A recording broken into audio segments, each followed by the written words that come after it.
Je respirais encore, mais mon fils avait déjà amené un notaire aux soins intensifs. Ma belle-fille m'a mis un stylo dans la main pendant que j'étais branché à une perfusion, et ma fille a murmuré, signé, maman. Ça vous apaisera. Je n'ai rien dit. J'ai juste regardé mes 3 enfants et vu 3 inconnus. J'avais cru autrefois que si je mourais sur le champ, tout leur reviendrait. Mais un mois plus tôt, j'avais fait quelque chose que personne ne savait. Et ce jour-là, aucun d'eux ne souriait plus. Ils n'auraient jamais imaginé que la vieille mère frêle qu'ils avaient congédiée puisse faire ça. Debout à la fenêtre de l'étage de ma maison de Carago, je regardais la lumière du soir glisser doucement sur l'eau. Ce même rose et or doux que j'avais observé pendant plus de 2 décennies, juste à côté du centre de retraite que j'avais construit de toutes pièces. Les retraites de Braddock. Un lieu où les femmes comme moi, celles qui avaient perdu un être cher, venaient se souvenir de qui elles étaient. J'avais accompagné des centaines de femmes en deuil à travers leurs premières vacances sans mari, leur premier anniversaire seul, leur premier petit déjeuner tranquille, dans un monde qui ne ressemblait plus à rien. Mais ce soir-là, quelque chose dans la lumière semblait différent. Peut-être était-ce moi, 69 ans, plus lente à marcher. Ou peut-être était-ce la façon dont j'avais un peu plus de mal à respirer cette semaine-là. La sensation de serrement dans ma poitrine, même immobile. J'avais ignoré les signes pendant des mois, luttant contre le poids de mes côtes et la fatigue qui me collait comme du tissu mouillé. Il y avait toujours quelque chose à terminer, toujours quelqu'un pour me guider. Jusqu'à ce que la direction cesse et que le silence s'éternise.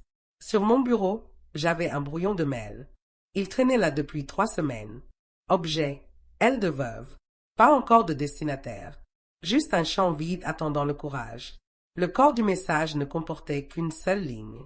Je suis prête à faire quelque chose qui n'a rien à voir avec le deuil. Je ne savais pas exactement ce que cela signifiait en le tapant. Je savais seulement que les retraites Braddock ne pourraient pas me suivre dans les années à venir, du moins pas de la même manière. Ce matin-là, j'avais parlé à Belinda, notre directrice des soins, qui était aussi devenue une amie. Elle avait 58 ans, était vive d'esprit, attentionnée, et avait survécu à une perte similaire, ce qui lui avait laissé une empathie que je voyais rarement chez quelqu'un d'autre. Elle était la seule à remarquer combien je m'essoufflais souvent lors des contrôles, ou comment je serrais la rampe d'escalier un peu plus fort chaque semaine. Ce jour-là, elle avait dit quelque chose de simple. « Evelyn, je crois qu'il est temps pour toi de te reposer. » Plus tard dans la soirée, seule au bureau, j'ai sorti un petit dossier que je gardais dans le tiroir sous mon imprimante. À l'intérieur se trouvaient les premiers documents juridiques d'une association à but non lucratif. Widow's Wings, plus seulement une retraite, ni même une entreprise. Quelque chose de différent. Une fondation, un héritage, un tournant discret. J'y avais transféré la propriété des retraites Braddock 3 semaines plus tôt. Plus une seule action n'était à mon nom. Je ne l'avais pas dit à mes enfants. Ni Heather, ni Malcolm, ni Rachel. Je me disais que je finirais par le savoir quand le moment serait venu. Mais en vérité, je n'avais pas confiance en leur timing. Je n'avais pas confiance en ce qu'ils feraient s'ils savaient. Je sais que certains d'entre vous qui m'écoutent ont fait pareil. Je m'accrochais à quelque chose, seul, parce que, au fond, je savais que si je le disais à voix haute, on me le prendrait. J'ai fermé l'ordinateur. Dehors, la lumière avait disparu. Il ne restait que le reflet de mon visage dans la vitre. Je l'ai à peine reconnu, mais je lui ai quand même fait un signe de tête. Elle avait fait preuve de courage. J'ai ouvert les yeux, percé d'une odeur âcre d'antiseptique et fredonné des machines. La lumière au-dessus de moi était tamisée, stérile et inconnue. J'avais la gorge irritée. Quelque chose était collé à mon nez. Des tubes descendaient le long de mes bras. J'entendais le faible rythme d'un moniteur cardiaque tout près, et en dessous, des voix. Des voix familières. Je ne pouvais pas bouger la tête, mais je pouvais écouter. L'une d'elles était celle de Heather, mon aînée. J'ai tout de suite reconnu son ton poli, celui qu'elle utilisait quand elle voulait que tout se passe bien. Puis Rachel est arrivée, calme et ferme, comme si elle avait répété ce qu'elle allait dire. Et Malcolm, sa voix était la plus proche. Il semblait impatient, faisant les 100 pas. Je n'arrivais pas à comprendre comment j'étais arrivé là, seulement que je n'étais plus chez moi. J'avais mal à la poitrine. J'avais dû m'effondrer, m'évanouir, ou pire. Mais ce qui m'était arrivé était déjà arrivé. Maintenant, ils étaient là, et ils ne chuchotaient pas sur ma santé. Ils parlaient affaires. C'est elle qui possède toujours les papiers. C'était Malcolm. Si on ne bouge pas maintenant, tout sera perdu. Heather a répondu. Elle n'est pas en état de discuter. Il nous faut juste une signature, ajouta Rachel. Peut-être qu'elle voudrait s'en débarrasser pour avoir l'esprit tranquille. Puis le silence. Une pause qui semblait trop délibérée. Une chaise racla. Des pas. J'entendis le bruissement d'un dossier qui s'ouvrait, le claquement d'un capuchon de stylo. Je n'avais pas besoin de le voir pour savoir ce que c'était. Des documents juridiques. Peut-être l'entreprise. Peut-être la maison. Je n'arrivais pas à dire lesquels. J'essayais de lever la main, mais elle frémissait à peine. Je sentis une pression sur ma main gauche, quelqu'un la soulevant, quelqu'un guidant quelque chose entre mes doigts. Tiens-la lui. C'était encore Heather. Elle n'avait pas l'air cruelle, juste détachée, comme si c'était une question de paperasse, pas une vie, pas une mère. Le stylo était dans ma paume. Ma main était molle. J'arrivais à peine à respirer, et encore moins à signer. Puis je sentis Rachel près de mon oreille. Douce, presque gentille. Juste une signature, maman. Tu n'auras plus à y penser. Mes yeux étaient ouverts, mais aucun d'eux ne semblait le remarquer. Ou alors ils pensaient que je ne pouvais pas voir. Je les ai vus se fondre en silhouette. 3 enfants, 3 inconnus debout au bord de mon lit avec un notaire que je ne reconnaissais pas. Un inconnu debout à côté de mon fils, attendant. Je n'ai pas signé. Mes doigts sont restés relâchés autour du stylo. Heather a de nouveau poussé doucement, mais je l'ai laissé tomber. Il a roulé jusqu'à la couverture. Rachel l'a ramassé. Personne n'a dit un mot pendant un long moment. Puis Malcolm a poussé un soupir, comme s'il était déjà épuisé par moi. Il a murmuré quelque chose que je n'ai pas bien entendu et est sorti. Les 2 autres ont suivi. L'homme en costume est parti le dernier. J'ai refermé les yeux, non pas par fatigue, mais parce que la pièce semblait plus froide qu'avant, pas physiquement, juste vide. Ils étaient venus à l'hôpital non pas avec des fleurs ou du réconfort, mais avec des papiers et un stylo. Je leur avais tout donné une fois, quand ils étaient trop petits pour manger seuls, quand ils ont pleuré toute la nuit et se sont accrochés à ma chemise. Et maintenant, ils étaient venus chercher une chose de plus, et je n'étais même pas encore partie. Le 3e matin aux soins intensifs, j'avais retrouvé suffisamment de force pour m'asseoir sans aide. Les tubes avaient été retirés et l'oxygène n'était plus fixé à mon nez. Je pouvais à nouveau avaler sans douleur. Les infirmières vérifiaient mes constantes toutes les 4 heures, et je faisais de mon mieux pour rester éveillée. Je n'avais aucune intention de me rendormir, pas tant que je ne savais pas encore ce que mes enfants avaient essayé de me faire signer. Belinda arriva cet après-midi-là. Elle entra discrètement avec un petit sac en papier du café du bas et ses lunettes de lecture posées sur la tête, comme toujours. Quand elle me vit me redresser, sa main se porta à sa poitrine. « Dieu merci », dit-elle. Je commençai à m'inquiéter. Elle s'assit près du lit et me tendit le café. Je le pris d'une main tremblante. « Ils sont arrivés », dis-je. Elle hocha la tête. J'imaginais qu'il apportait des documents, un notaire. Elle ne demanda pas de détails. Elle n'en avait pas besoin. Son regard s'assombrit et elle se pencha en arrière, croisant une jambe sur l'autre. Malcolm appela le bureau, dit-elle, et dit à la réceptionniste que, puisque j'étais malade, il prendrait la relève de la retraite. Mes doigts se crispèrent sur le gobelet en carton. Il me dit que j'avais donné mon consentement verbal le mois dernier. Belinda ajouta qu'il attendait simplement les signatures. Je regardai par la fenêtre. Depuis l'unité de soins intensifs, la vue se limitait au sommet du parking et à une étendue de ciel gris. Pas d'eau, pas d'arbres, rien de doux. J'avais toujours su que Malcolm était ambitieux. Je n'aurais simplement jamais cru qu'il viendrait s'attaquer à ce que j'avais construit pendant mon inconscience. Heather suivrait son exemple. Rachel resterait silencieuse. Belinda m'observa un long moment. « Tu n'as pas à te battre seule, Evelyn. » Je ne répondis pas, mais mon esprit était déjà en ébullition. Ce soir-là, je demandai mon sac à l'infirmière. À l'intérieur se trouvait mon téléphone, mes lunettes de lecture et une feuille pliée avec le mot de passe de ma messagerie privée. Je me connectai, ignorant les dizaines de messages non lus. J'ouvris le dossier, elle de la veuve, et relus les documents. Le transfert de la retraite était finalisé. Elle appartenait entièrement à l'association. Je l'avais signé plus de 3 semaines plus tôt, en présence de 2 témoins et de mon avocat. Ce n'était plus le mien, mais surtout, ce n'était plus le leur. J'ai ouvert une nouvelle note sur mon téléphone et j'ai commencé à taper. 4 juin, soins intensifs. Malcolm a fait venir un notaire. Il m'a dit que j'avais donné mon consentement verbal le mois dernier. Belinda a ajouté qu'il attendait simplement les signatures. J'ai regardé par la fenêtre. Depuis l'unité de soins intensifs, la vue se limitait au sommet du parking et à une étendue de ciel gris. Pas d'eau, pas d'arbres, rien de doux. J'avais toujours su que Malcolm était ambitieux. Je n'aurais simplement jamais cru qu'il s'attaquerait à ce que j'avais construit pendant mon inconscience. Heather suivrait son exemple. Rachel resterait silencieuse. Belinda m'a observé un long moment. « Tu n'as pas à te battre seule, Evelyn. » Je n'ai pas répondu, mais j'étais déjà en pleine ébullition. Ce soir-là, j'ai demandé mon sac à l'infirmière. À l'intérieur se trouvait mon téléphone, mes lunettes de lecture et une feuille pliée avec le mot de passe de ma messagerie privée. Je me suis connecté, ignorant les dizaines de messages non lus. J'ai ouvert le dossier des ailes de veuve et relu les documents. Le transfert de la retraite était finalisé. Elle appartenait entièrement à l'association. Je l'avais signé plus de 3 semaines plus tôt en présence de 2 témoins et de mon avocat. Ce n'était plus à moi, mais surtout, ce n'était plus à eux. J'ai ouvert une nouvelle note sur mon téléphone et commencé à taper. 4 juin, soins intensifs. Malcolm a fait venir un notaire.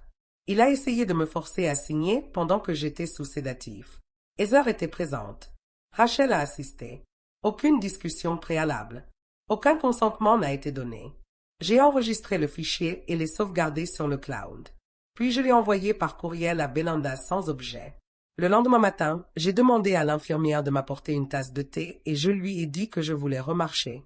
Elle a souri et m'a dit qu'elle appellerait la kinésithérapie. Un pas, puis un autre. Je n'étais pas stable, mais j'étais claire. Mes enfants pensaient avoir trouvé leur moment, que j'étais trop faible, trop inconsciente pour résister. Ce qu'ils ne réalisaient pas, c'est que j'avais déjà lâché prise, non pas sur moi-même, mais sur ce qu'ils désiraient le plus. Je ne tenais plus les rênes, et cela m'a libérée comme jamais auparavant. Le mardi suivant, je suis sortie de l'hôpital avec une ordonnance pour un moniteur cardiaque et un avertissement concernant le surmenage. Le médecin m'a dit que j'avais évité un accident cardiaque de justesse. Il a appelé ça une peur. J'ai appelé ça autre chose, un changement, pas seulement dans mon corps, mais dans ma façon de voir les choses. Belinda est venue me chercher. Elle m'a apporté un gilet tout doux que j'avais l'habitude de garder dans mon bureau et un sac fourre-tout contenant des petits pots de soupe, des crackers et de la tisane. Le genre de soins qui ne demandait rien en retour. Nous n'avons pas beaucoup parlé sur le chemin du retour. Je n'étais pas prête, non pas par peur de ce qui s'était passé, mais parce que la maison semblait différente maintenant. Le silence à l'intérieur était plus pesant que d'habitude, comme si elle savait. La première chose que j'ai faite en rentrant a été d'aller au coffre-fort dans le placard de la chambre d'amis. Je l'ai ouvert lentement, même si je savais déjà ce que j'y trouverais. Tout était toujours là. Le transfert de fiducie initiale, la transmission légale de Braddock Retreat à Widow West Wings, les lettres du conseil d'administration confirmant la transition. Chaque page portait ma signature et les dates clairement indiquées. J'ai pris des photos de chaque document et les ai téléchargés dans un dossier cloud privé. J'ai ensuite placé les originaux dans un coffre-fort ignifuge, placé dans un nouveau coffre-fort que j'avais installé dans le mur de ma chambre il y a des mois. Un coffre-fort dont seul mon avocat et moi étions au courant. Mercredi, Heather m'a envoyé un texto. J'espère que tu te reposes. Préviens-moi quand on pourra passer. Malcolm a ensuite envoyé un message qui disait simplement « On se parle ce week-end ». Rachel n'a rien dit, mais je la sentais rôder. Toujours discrète, mais jamais complètement à l'écart. Je n'ai pas répondu. Jeudi, j'ai ouvert mon courriel et j'ai vu un message du conseiller juridique de la retraite. Apparemment, Malcolm avait tenté de fixer un rendez-vous avec eux en utilisant mon nom. Il prétendait être habilité à examiner et approuver tout partenariat à venir en mon nom, mais il n'en a rien fait. Cette autorité ne m'appartenait plus et je ne la lui avais certainement pas déléguée. J'ai transmis le courriel à Belinda et joint une copie du certificat de transfert. J'ai ajouté une brève note. Veuillez vous assurer que le personnel est au courant de la structure. Aucune autorisation ne provient de mes enfants. Toutes les demandes passent par le tableau. Ce soir-là, j'étais assis dans la cuisine, sirotant le bouillon que Belinda avait préparé. J'ai regardé par la fenêtre arrière. La même fenêtre d'où je regardais Malcolm jouer à la balle avec son fils le dimanche.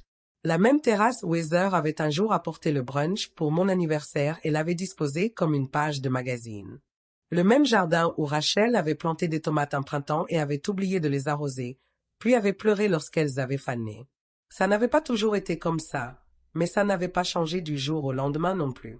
J'ai sorti mon journal, pas le numérique cette fois, un vrai carnet. J'ai écrit tout ce dont je me souvenais de l'hôpital. Chaque mot, chaque regard, chaque instant où leur intention était claire. J'ai daté la page. Je l'ai signée. J'ai ensuite ouvert une feuille vierge et commencé une nouvelle liste, choses à préparer. Appeler l'avocat. Verrouiller les communications de retrait. Alerter le conseil d'administration en cas d'usurpation d'identité. Installer des caméras sur la propriété. Mettre à jour les directives médicales. Supprimer les contacts d'urgence. Modifier la procuration. Cela me semblait clinique, méthodique, mais nécessaire. Le lendemain matin, j'ai envoyé une enveloppe scellée à mon avocat, dont la remise n'était possible qu'après l'incapacité d'Evelyn. À l'intérieur se trouvait le journal complet de tout ce qui s'était passé, accompagné d'une note indiquant « S'ils reviennent, c'est pour ça qu'ils sont venus ».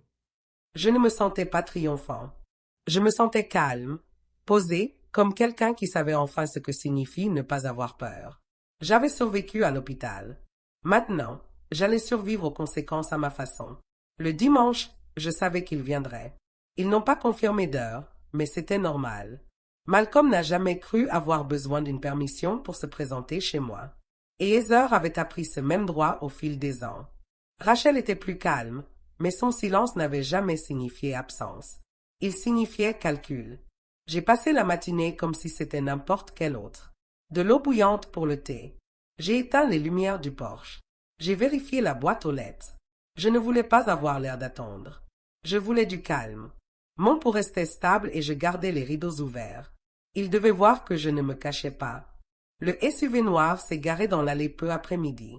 Malcolm est sorti le premier, boutonnant sa veste comme s'il se présentait à un rendez-vous commercial. Heather suivait en chemisier tailleur et lunettes de soleil, même si le soleil n'était pas au rendez-vous. Rachel est sortie la dernière. Elle portait des baskets et tenait une bouteille d'eau réutilisable. Décontractée, pensive, comme si cela faisait une différence. J'ai ouvert la porte avant qu'ils ne frappent. Ils sont entrés sans un salut. Je n'en ai pas fait un. Malcolm se tenait au centre du salon et regardait autour de lui comme s'il faisait l'inventaire. « Il faut qu'on parle », a-t-il dit. Sa voix était pesante, comme s'il pensait que cela me forcerait à obéir. Je me suis assis sur ma chaise habituelle près de la fenêtre. Ils sont restés debout. Cela ne m'a pas dérangé. Qu'ils ressentent le déséquilibre. Heather a sorti un dossier de son sac à main et l'a posé sur la table basse. Elle ne dit pas un mot. Rachel y jeta un coup d'œil, puis me regarda. Malcolm reprit la parole. Nous avons réfléchi à ton rétablissement. À la suite. La famille a besoin de clarté, d'orientation. Je ne dis rien. Il ouvrit le dossier. À l'intérieur se trouvaient des pages de facilités juridiques, des brouillons de procuration, une autorisation pour décision médicale, une déclaration d'intérêt commun pour les retraites de Braddock, un projet de compte joint pour la gestion des finances des retraites. Tout était là, présenté comme une offre généreuse, comme si j'étais invité à entrer dans ma propre vie. Heather parla enfin.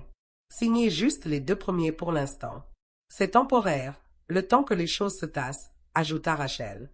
C'est juste pour avoir l'esprit tranquille. Pas de pression. Je me penchai en avant et refermai lentement le dossier. Non. Malcolm se raidit. Tu n'as même pas lu. Non, répétai-je. Je ne signerai rien aujourd'hui ni les autres jours. Heather recula, clignant rapidement des yeux. Rachel se tortilla, mal à l'aise. Malcolm me fixa, le visage indéchiffrable. Son ton changea. Tu n'as pas les idées claires. Ce n'est pas une question de contrôle. Je me suis levé. Je sais exactement de quoi il s'agit. Et tu as raison. Ce n'est pas une question de contrôle. C'est une question de confiance. Celle qui a été brisée dès que tu as fait entrer un notaire dans une chambre d'hôpital et essayé de voler ce que j'avais construit. Personne n'a parlé. Je me suis dirigé vers la porte et je l'ai ouverte en grand. C'en est fini. Heather a bougé la première, attrapant le dossier. Rachel semblait sur le point de pleurer, mais elle ne l'a pas fait. Malcolm a hésité, la mâchoire serrée. Puis il est passé devant moi, sans me regarder dans les yeux. La porte s'est refermée derrière eux avec un léger clic. Je l'ai verrouillée. Puis je suis allée à la cuisine. Je me suis servi un verre d'eau et je me suis assise. Mes mains tremblaient pour la première fois de la journée. Mais ce n'était pas de peur. C'était de libération. Comme si quelque chose qui était resté en moi pendant des années s'était enfin dénoué. Je n'avais pas simplement refusé de signer. J'avais choisi moi-même, ma voie, mes limites. Et maintenant, quoi qu'il advienne, je l'affronterai debout, sans demander, sans attendre, sans espérer une gentillesse déjà révolue. Le lundi suivant leur départ, je n'ai pas beaucoup bougé. J'ai gardé les rideaux tirés et le téléphone en mode silencieux. J'ai laissé l'horloge tourner à la lumière du jour sans la regarder. Je n'ai pas fait le ménage. Je n'ai rien planifié. Je n'ai rien dit. Parfois, le calme n'est pas un vide. C'est la guérison. Le soir, j'ai ressenti à nouveau le changement. Pas un changement radical, mais quelque chose de stable. J'ai ouvert la fenêtre au-dessus de l'évier de la cuisine, laissant entrer l'air printanier tardif. Je me suis mise à cuisiner, non pas parce que j'avais faim, mais parce que j'avais besoin de sentir quelque chose de familier. J'ai préparé des flocons d'avoine à la cannelle et aux pommes compotées. Je me suis assis à table et j'ai mangé lentement. Ce soir-là, j'ai appelé Belinda. Je lui ai raconté ce qui s'était passé.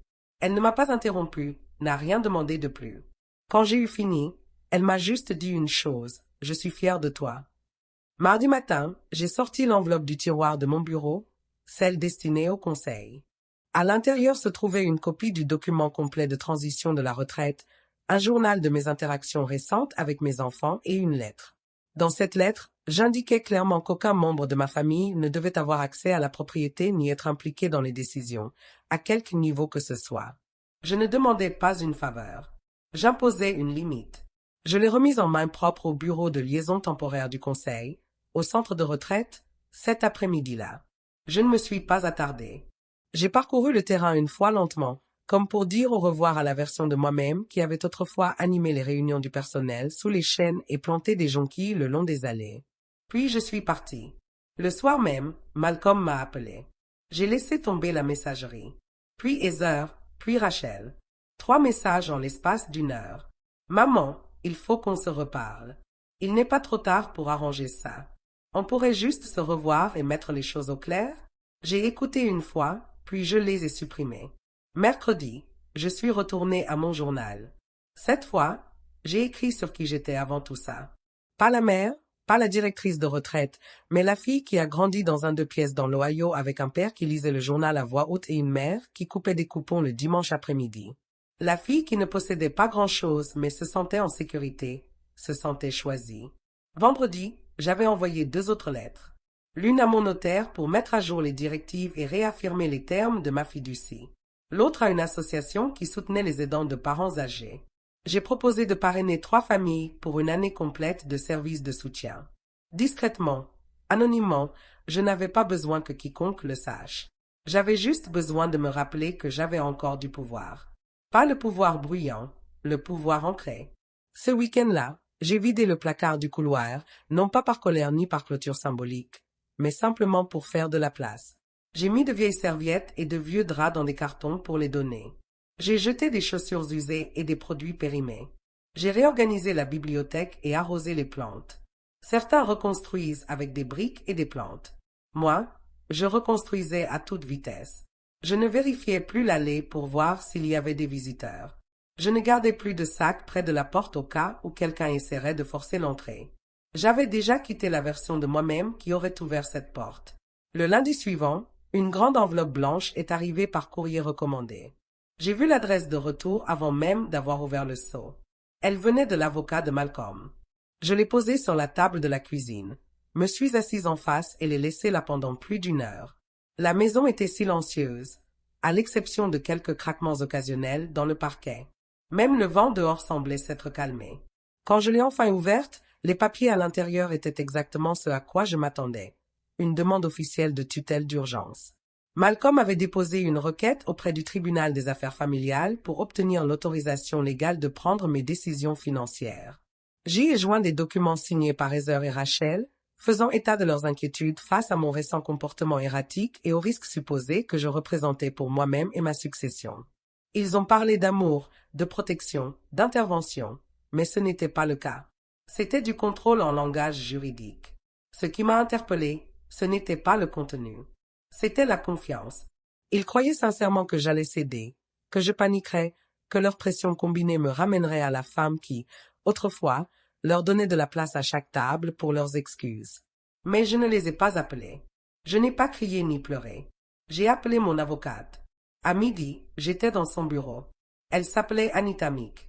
Elle m'avait représenté lors de la transition des retraites de Braddock et me connaissait depuis assez longtemps pour lire entre les lignes. Je lui ai remis le dossier complet, y compris les copies des dossiers d'hospitalisation, les documents de transfert notariés et mon journal relatant le jour où ils ont tenté de me forcer à entrer en soins intensifs. Anita a feuilleté les documents lentement, prenant des notes minutieuses. Quand elle eut terminé, elle leva les yeux et dit « Ce n'est pas juste une défense. C'est une habitude. » Elle avait raison. Nous avons commencé à établir une chronologie. Chaque texto, chaque tentative d'isolement, chaque manipulation déguisée en inquiétude. J'ai récupéré les images de la caméra de sécurité du bureau principal de la retraite montrant Malcolm tentant d'y accéder 2 semaines plus tôt. Nous avons déposé une réponse officielle avant la fin de la semaine. Samedi arriva et l'air se fit plus lourd. La pluie tapota les fenêtres toute la matinée. Je restai en peignoir et pantoufles, me déplaçant lentement, posément. Vers midi, la sonnette retentit. Cette fois, je la laissai sonner. J'observai par le Judas Rachel debout, un plateau de banana bread à la main. Ses cheveux étaient tirés en arrière et elle portait le sweatshirt que je lui avais offert pour sa première fête des mères. Elle a attendu une minute entière avant de se détourner. Je n'ai pas ouvert la porte. Plus tard dans la soirée, je me suis assis à table et j'ai dressé une autre liste. Ni juridique, ni logistique, juste une liste de vérités que j'avais fini par accepter. Je ne suis pas égoïste de fixer des limites. Je ne suis pas cruel de dire non. Je ne suis pas brisé par leur départ. Je n'ai pas peur de leur silence et je ne suis pas à leur charge. J'ai noté cette liste dans mon journal. Le lundi suivant, Anita a appelé pour donner des nouvelles. Le juge avait examiné la requête initiale et l'avait signalée pour un examen plus approfondi. Nos preuves avaient été reçues dans leur intégralité. Il y aurait une audience formelle, mais le ton avait déjà changé. Ce qui était autrefois présenté comme un sauvetage était maintenant perçu pour ce qu'il était, une OPA hostile. J'ai raccroché et me suis tenu près de la fenêtre. Le ciel s'était dégagé. La rue était calme. Rien de dramatique, juste le calme, juste une respiration. Pour la première fois depuis des semaines, j'ai souri sans me sentir sur mes gardes.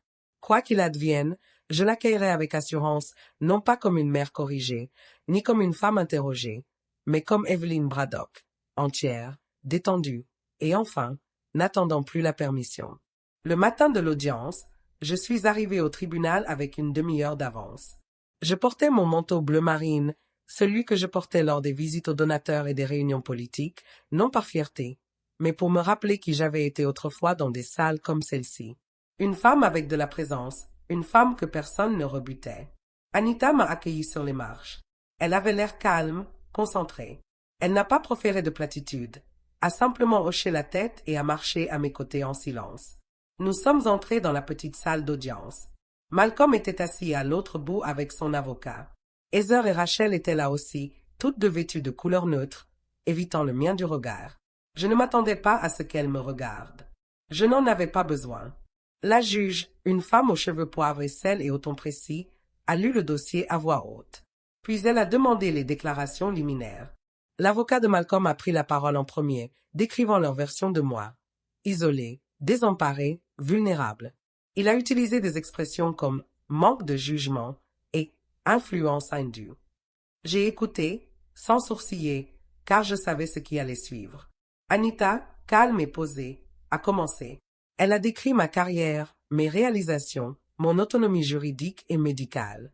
Puis elle a présenté des documents, des dossiers hospitaliers, des messages vocaux, des copies du transfert de la retraite, des images de surveillance montrant Malcolm tentant de forcer le portail de l'établissement sans autorisation. Elle a conclu par une citation d'une de mes lettres, celle que j'avais écrite pour le conseil d'administration. Le tribunal n'a pas à protéger Madame Braddock des autres. Il doit la protéger de l'illusion que sa famille donne droit à quiconque à son héritage. Le juge a marqué une longue pause après les déclarations. Puis elle s'est adressée directement, non pas à Anita ni à Malcolm, mais à moi. « Madame Braddock, souhaitez-vous vous adresser au tribunal ?» Je me suis levé lentement. Mes genoux étaient fatigués, mais stables. Je n'ai pas lu mes notes. J'ai simplement dit, j'ai construit ma vie avec soin. J'ai donné à mes enfants plus qu'à moi-même. Mais je ne passerai pas mes dernières années à m'excuser d'avoir besoin de paix. Je ne suis pas désemparé. Je ne suis pas instable. Je suis éveillé. Et je n'ai pas peur d'être seul. La juge a hoché la tête. Elle a marqué une nouvelle pause, puis a ajourné l'audience. Pas de décision ce jour-là. La lettre serait envoyée par la poste. Procédure habituelle. Devant le palais de justice, les nuages étaient bas. Anita et moi avons marché lentement vers la voiture. Arrivée, elle a posé doucement une main sur mon bras. Peu importe la lettre du juge, on se reprenait dans cette pièce. Je suis rentré chez moi ce soir-là et j'ai préparé une soupe. Lentilles et patates douces. Simple, chaleureuse, réconfortante. J'ai allumé la bougie à la lavande que Belanda avait envoyée l'hiver dernier. Je n'ai pas vérifié la boîte aux lettres pendant 2 jours. Quand la lettre est arrivée, je l'ai ouverte à la table de la cuisine. Le tribunal a jugé la requête infondée. La demande de tutelle a été rejetée dans son intégralité. De plus, le juge a évoqué une possible manipulation financière de la part des requérants et a renvoyé l'affaire devant une enquête civile distincte. J'ai posé la lettre à côté de mon thé et l'ai longuement contemplée. Non pas sous le choc, mais plutôt comme si j'étais plus proche de la libération. Plus tard dans l'après-midi, je me suis promené dans mon quartier, à 2 pâtés de maison seulement. L'air était doux. Des enfants dessinaient des soleils à la craie sur le trottoir. Une femme m'a croisé avec un golden retriever, et nous avons échangé de petits sourires. Je ne me sentais pas victorieuse. Je me sentais intacte. Ce soir-là, j'ai écrit dans mon journal. Ils ont essayé d'écrire la fin, mais l'histoire m'appartient toujours, et j'écris toujours. La lettre reposait à côté d'une tasse de tisane à la camomille déjà refroidie. Je l'avais lue 2 fois ce matin-là, non pas par doute sur son contenu, mais parce qu'une partie de moi avait besoin d'en être témoin plus d'une fois. C'était officiel. Non seulement la demande de tutelle avait été rejetée, mais le tribunal avait ouvert une enquête officielle sur les motivations financières de Malcolm et des autres. Ce n'était pas seulement une victoire. C'était une validation. Pourtant, je n'avais pas envie de fêter ça. Pas encore. J'avais envie de faire le ménage. J'ai passé le reste de l'après-midi à fouiller dans de vieux tiroirs, des papiers, des cartes de vœux, des bouts de ruban et des reçus. Pendant des années, j'avais tout conservé. Chaque mot de remerciement de Rachel, chaque post-it de Heather, même les dessins au crayon bâclé que Malcolm avait fait quand il était encore petit et adorable. J'en ai mis quelques-uns dans une boîte étiquetée pour plus tard, et j'ai discrètement laissé tomber le reste. Ce soir-là, j'ai préparé le dîner pour une personne. Carottes rôties, riz sauvage, quelques tranches de pommes. J'ai mis la table comme je le faisais avant d'avoir des invités, non par habitude, mais par respect. Pas pour quelqu'un d'autre, pour moi. Puis j'ai allumé une petite bougie et ouvert mon agenda. La date était entourée. Dans 2 semaines, le dîner d'héritage du Braddock Retreat était prévu. C'était censé être une célébration. L'événement que Malcolm avait un jour suggéré pour annoncer la transmission de ma succession, celui qui, selon lui, marquerait son arrivée comme successeur. Je ne l'avais pas annulé. J'avais simplement modifié la liste des invités. Pas de membres de la famille, pas d'héritiers, pas d'annonce. Au lieu de cela, j'avais invité toutes les personnes qui avaient été refusées, ignorées ou renvoyées. Lorsque les retraites de Braddock sont devenues une activité plus exclusive. Les enseignants qui accueillaient des élèves à risque, mais qui ont arrêté lorsque les frais ont augmenté. Les infirmières retraitées qui avaient demandé l'accès à des groupes de soutien. La coordinatrice du refuge local pour femmes qui m'avait envoyé 4 courriels avant d'abandonner. J'ai écrit à chacune d'elles personnellement et je leur ai dit la vérité. Ce n'était plus une affaire de famille. C'était un engagement communautaire. Dans les jours qui ont suivi, les réponses ont afflué régulièrement. Certaines étaient brèves et polies, d'autres m'ont fait pleurer. Une femme nommée Sheila m'a écrit pour me dire que sa sœur avait trouvé la paix lors d'un atelier dans notre établissement il y a 10 ans. Une autre femme, grand-mère élevant les enfants de sa fille décédée, m'a confié qu'elle n'aurait jamais imaginé mettre les pieds dans un endroit aussi magnifique. C'est à ce moment-là que j'ai su que j'avais fait le bon choix. Je savais aussi que Malcolm le découvrirait, et il l'a fait. 3 jours avant l'événement, il est arrivé sans prévenir. Pas d'avocat, pas des heures, juste lui, debout au bord de mon allée, les mains dans les poches.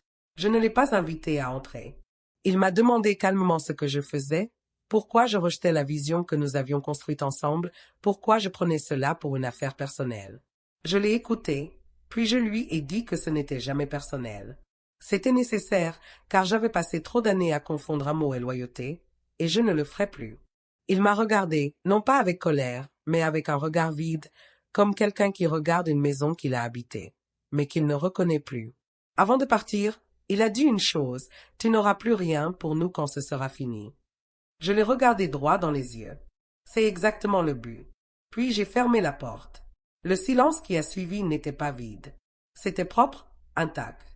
Pour la première fois depuis des mois, je ne me suis pas préparé à entendre le téléphone sonner. Je n'ai pas bronché au bruit de pas devant chez moi.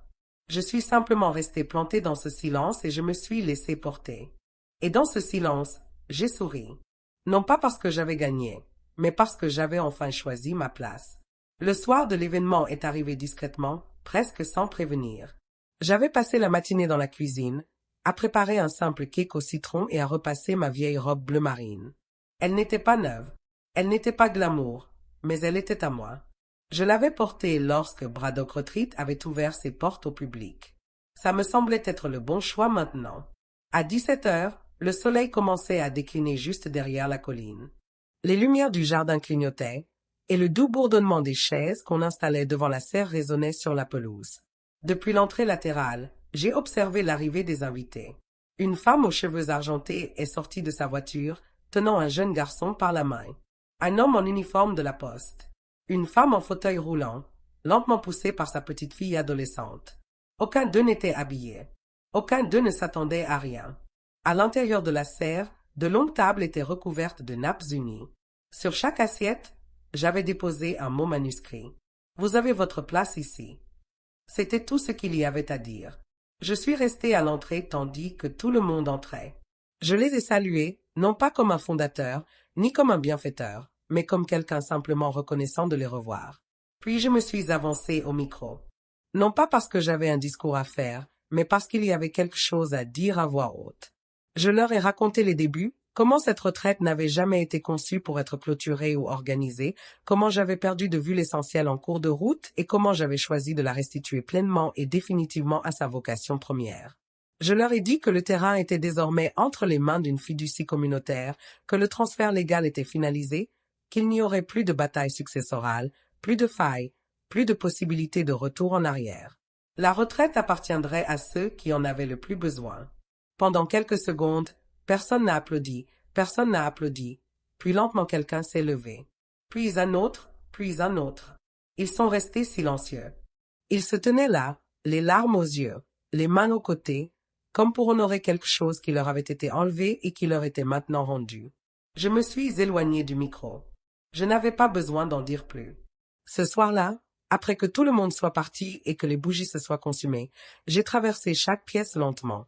La bibliothèque, la salle de méditation, le petit coin près de l'escalier où je prenais mon café avant le lever du soleil. Chaque espace était gravé dans ses recoins, mais aucun ne m'appartenait plus. Je suis rentré chez moi juste après minuit. Mes chaussures étaient poussiéreuses, mes cheveux dénoués, ma voix rauque après des heures de conversation à voix basse, mais je me sentais plus léger que je ne l'avais été depuis des années. Sur le comptoir de la cuisine se trouvait une petite enveloppe. Pas de nom, juste collé là, attendant.